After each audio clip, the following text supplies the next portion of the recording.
Hey everybody, welcome back to GTyar. So, do I have a story for you? um, yeah. So I've been meaning to put this video out for at least 3 or 4 months now.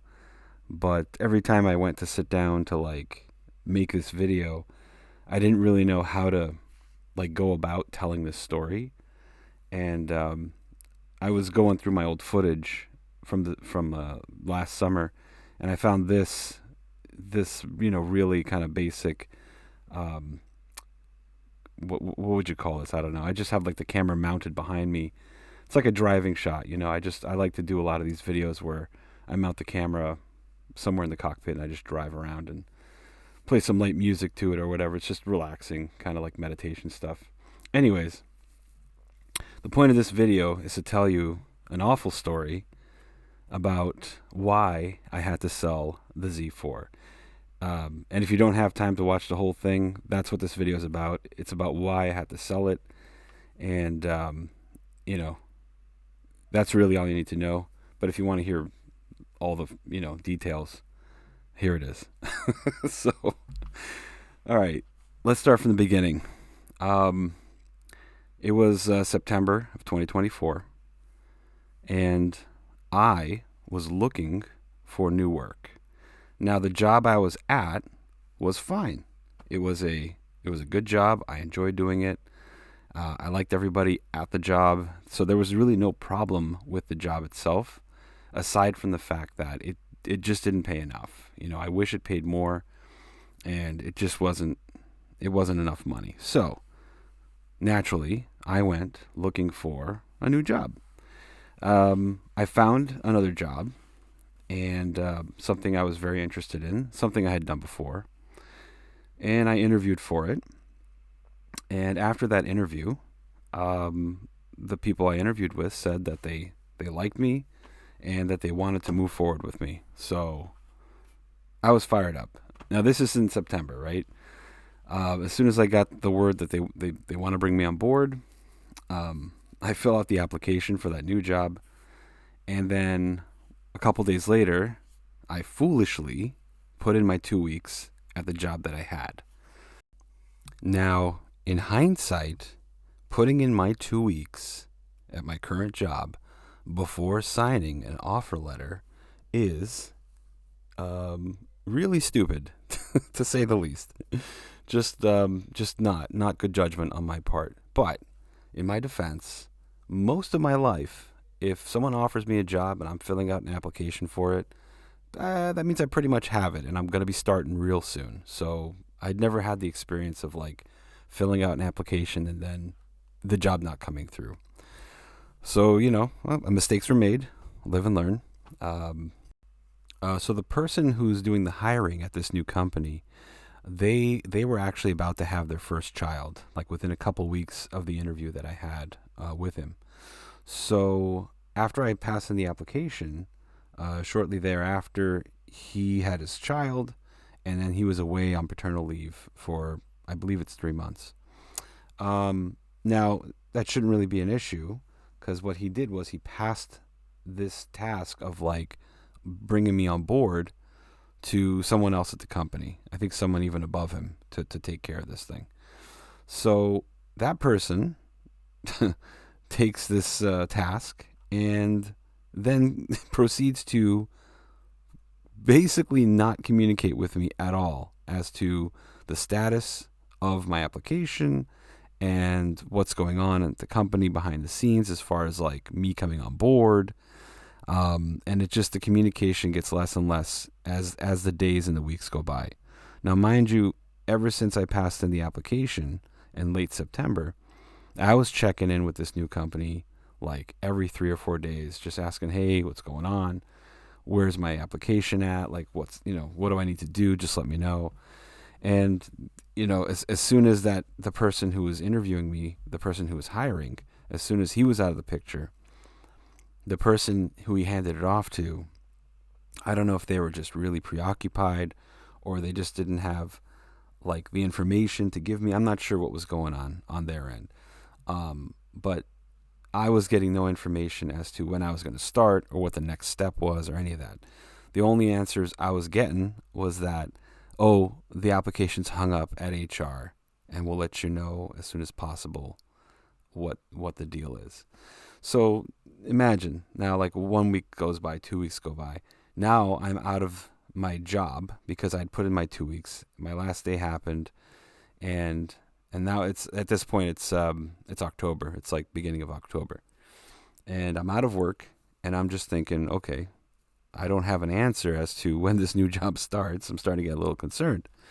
So every 3 or 4 days, I'm texting, I'm calling, I'm just trying to get answers, and they keep telling me the same thing. Very, very minimal communication, but always the same message. Oh, it's hung up at HR. Well, we'll get back to you. Sometimes there was no responses. I would like email or text, and there wasn't anything coming back. But I kept it to like 2 or 3 communications per week. I didn't want to be too overzealous about the whole thing. But you could tell I'm like eager and anxious about this new gig. So, long story short, 6 weeks goes by since I had passed in the application, and I have no answer. I have no answer as to when I'm starting or what's happening with the application. So I sent them a very, detailed, respectful email saying, hey, here's my situation. I don't know what's going on with my status, and I need to find work because I've been out of work now for 4 whole weeks. And that whole time I'm pulling from my savings, just trying to, do what I can to pay for the bills. So this is where selling the Z4 came into play. At the end of October, I had pulled so much from savings and checking that I just didn't have enough for rent coming up in November. And I looked around at my assets, and I don't really have that much going on asset-wise, but the only thing I could sell quickly to pay for rent and a couple other bills was unfortunately the Z4. And I reluctantly called a dealership that I had, bought a car from before, and I asked them, hey, can you take this Z4 off my hands, quickly, because I need the money within like 3 or 4 days.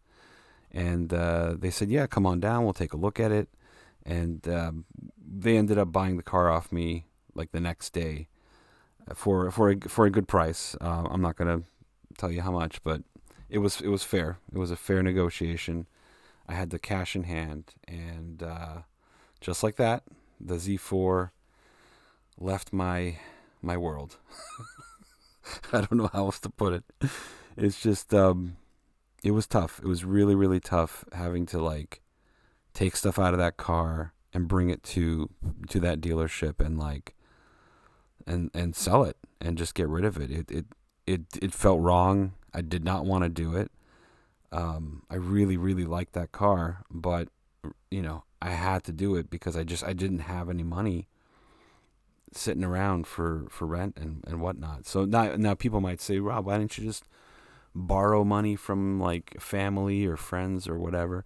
And I don't know, the way I see it is like, hey, this is like my second car, and it's a pleasure car. It's absolutely not a necessity, right? So it just feels wrong for me to like ask anybody for money to help me keep this total pleasure luxury item. That's not, I don't know. For me, it's just not, it doesn't feel right. So, got rid of the Z4, had the money that I needed to sustain me. And then, I went back to my old job, and I said, and this is like the beginning of November. I said, look, would you be so kind as to take me back, as if nothing had ever happened, and they said, yeah, sure, we'll take you back on board. Obviously, they liked what I did before, and they wanted to keep me, so they were kind of happy to see me come back, and I was grateful that they took me back on board. So it all worked out. In the end, I'm still not getting paid enough, but that's a whole nother story. So here is the the most frustrating part of this story, the most weird twist at the very end, right? So about 3 months after I had applied for that job, I actually got a call from the the guy who was going to hire me, like the guy who I interviewed with. And he goes, "Hey, Rob, listen, I'm back at work, and I heard about all the miscommunications or lack of communication while I was out." And he's like, "I'm so sorry, but just to let you know that the job is yours, and you did get the job. The application had just been, what was it? He said that the job got put on hold for a bit, so the actual job I was applying for just got like frozen for a little bit. I don't know why. Like the higher ups just decided to like freeze it, but that was never relayed to me. Like no one ever told me that that job was now like on pause. And if I had known it was on pause like sooner, I would have like gone back to my old job sooner and started earning money as quickly as I could instead of waiting and like wondering what the heck's going on with that job. Anyways, he apologized profusely and he said, "Listen, are you willing to come back and take the job?" And I just said, "Look, I appreciate it, but I've been through a lot over the past like 2 months, and I just can't jump. I can't jump out of this job that I just got back. It's like it's all too much, right?" So I kindly declined and just tried to forget about the whole thing, and that's where I'm at now. I'm just trying to forget about all of it, just trying to work and duck my head and work. That's it. That's all I'm trying to do. So that's that's a special little twist at the end that I did actually have that job and it was put on hold, um and they never told me. No one ever told me that it was put on hold until many months later. So, but that is the story of why the Z4 is no longer in my possession. Um yeah, it's really really sad. Like watching this footage, it gets me a little emotional because I mean that car was like perfect. I feel like it was made for me. It was so it just felt so special. Like every time I got into it, every time I drove it anywhere, it didn't matter where I was going. It felt special and I felt special. And yeah, I can't say enough good things about that car. The E85 Z4. Pretty sweet ride. I would buy one again, but at this point, I think my next acquisition is it's gonna have to be like either a Corvette or a Miata, and I'm pretty sure it's gonna be a Miata because I haven't had one yet, and if that's the gold standard, I think it's time to experience the gold standard. I'm actually gonna start making a couple more. Well, I'm gonna start making videos about my daily driver, which is a 2019 Mazda 3, which I adore, absolutely adore. It's gorgeous, it's efficient. It's a great vehicle, and I have so many things to say about it. So I'm going to start making videos about that now that it's springtime here in New England, and I can actually go outside and shoot things outside without freezing my butt off. Anyways, thanks for listening. I appreciate you guys watching my content, and I think I'll leave the end of this video with some pictures of the Z4 that I took while it was at like Lars Anderson and just out and about in the world. Yeah, which is one of the most gorgeous cars I've ever owned, and I'm gonna miss that Z4. As always, please buckle up, put down that phone, and enjoy the drive. I'll see you on the next one.